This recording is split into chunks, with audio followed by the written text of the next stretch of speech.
Assalamualaikum warahmatullahi wabarakatuh. Apa khabar semua anak-anak syurga Ustazah? Okey, Ustazah harap semua berada dalam keadaan yang sihat ya, walafiat insya-Allah. Okey, jadi bertemu kembali kita dalam PTPR hari ini untuk pelajaran tajwid. Okey, seperti biasa kita mulakan pelajaran kita dengan bacaan doa. Semua tanda tangan. Bismillahirrahmanirrahim. Rabbi shrah li sadri wa yassir li amri wahlul 'uqdatam min lisani yafqahu qawli. Ya Allah, lapangkan dadaku, permudahkanlah urusanku, dan lepaskanlah kekakuan dari lidahku. Amin ya rabbal alamin. Mudah-mudahan Allah mudahkan segala urusan kita, Allah lapangkan dada kita, mudah untuk menerima ilmu. Amin, insya-Allah. Okey, jadi pada hari ini saya akan memberi penerangan untuk tajuk ibtidak. Okey, jom kita tengok ke paparan seterusnya. Anak-anak syurga semua, paparan yang seterusnya ni berkaitan dengan pengertian ibtidak. Jom kita berkenalan dengan ibtidak.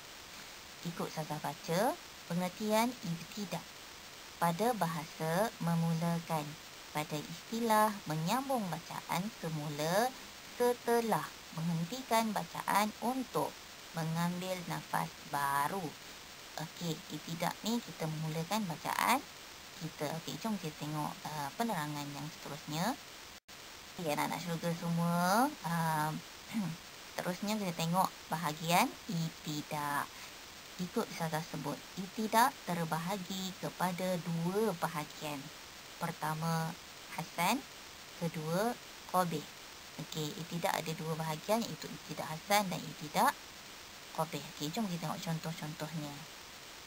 Okey, baiklah anak-anak syurga semua. Okey, paparan yang seterusnya ni, tengok ibtidak hasan. Kita berkenalan dulu dengan ibtidak hasan. Jom ikut Ustazah baca. Ibtidak hasan. Semua tengok, semua perhatikan nombor 1. Pengertian ibtidak hasan. Memulakan bacaan pada setiap awal atau pertengahan ayat yang sebelumnya terdapat tanda waqaf yang dibolehkan berhenti. Okey, ibtidak hasan ni kita mulakan bacaan kita pada setiap yang terdapat tanda waqaf yang dibolehkan berhenti, ya. Maka kat situ kita ibtidakkan bacaan kita. Kita mulakan bacaan kita. Contoh, semua tengok nombor 2. Kedua, contoh. Bismillahirrahmanirrahim. Inna hadhihi tadhkirah. Faman syaa'a attakhadha ila rabbihi sabila. Sadaqallahul azim. Surah Al-Insan ayat 29. Okey, baiklah. Semua perhatikan kalimah yang dimerahkan kat situ. Semua nampak kan kalimah yang merah tu? Okey, di situ kita mulakan bacaan kita. Ya, setelah kita berhenti dekat tazkirah dan kita mulakan bacaan kita, faman syaa'a attakhadha ila rabbihi sabila. Jadi, apabila kita mulakan bacaan kita di kalimah yang Ustazah merahkan ni, maka maka bacaan tersebut dinamakan ibtidak hasan. Permulaan yang kita mulakan bacaan yang betul lah, ya, itu berkaitan dengan ibtidak hasan. Okey, jom kita tengok yang seterusnya. Okey, anak-anak syurga semua, seterusnya ni mari kita berkenalan dengan ibtidak qabih. Okey, jom ikut Ustazah baca. Pertama, pengertian ibtidak qabih.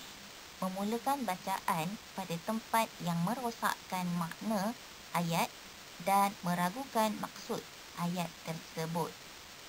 Okey, ibtidak qabih ni permulaan yang tak elok lah. Kita baca ayat Quran tu, ayat yang panjang, ya, kita berhenti, kemudian kita ambil semula ayat tersebut di tempat yang boleh merosakkan makna dia. Ya, tu maksud dia ibtidak qabih. Okey, tengok contoh dia. Kedua, contoh.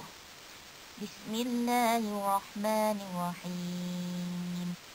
laqad kafara alladhina qalu innallaha huwal masihu ibnu Maryam. Sadaqallahul azim. Surah Al-Maidah ayat 72. Okey, baiklah, Ustazah baca dari mula hingga akhir. Okey. Semua perhatikan kalimah yang Ustazah garis merah ni. Semua nampak kan? Okey. Contohnya bila kamu baca, tiba-tiba kamu mulakan daripada kalimah inna. Jadi permulaan tersebut boleh merosakkan makna ayat tersebut lah. Ya, kita tak boleh mula daripada inna ni. Ya. Kita kena baca daripada laqad sampailah Maryam. Boleh semua? Ya. Okey, kalau kita mulakan daripada innallaha huwal masihu ibnu Maryam, inna, kita mula daripada inna, maka untuk ayat ini boleh merosakkan dia punya makna ayat dia. Jadi untuk tajuk ibtidak ni sebenarnya kita kena fasih dan kita kena tahu bahasa Arab. Ya, kita kena belajar bahasa Arab untuk memudahkan kita tahu makna ayat Quran tersebut. Okey, insya-Allah. Okey, anak-anak syurga semua. Okey, kita sudah sampai di penghujung rakaman video Ustazah.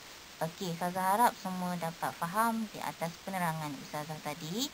Okey, tajuk yang kita sudah pelajari hari ini iaitu tajuk ibtidak. Okey, jadi Ustazah harap semua dapat dengar dan tonton rakaman yang Ustazah dah lampirkan ni dari mula hingga akhir. Dan Ustazah mohon maaf kerana terdapat gangguan suara dalam rakaman ini.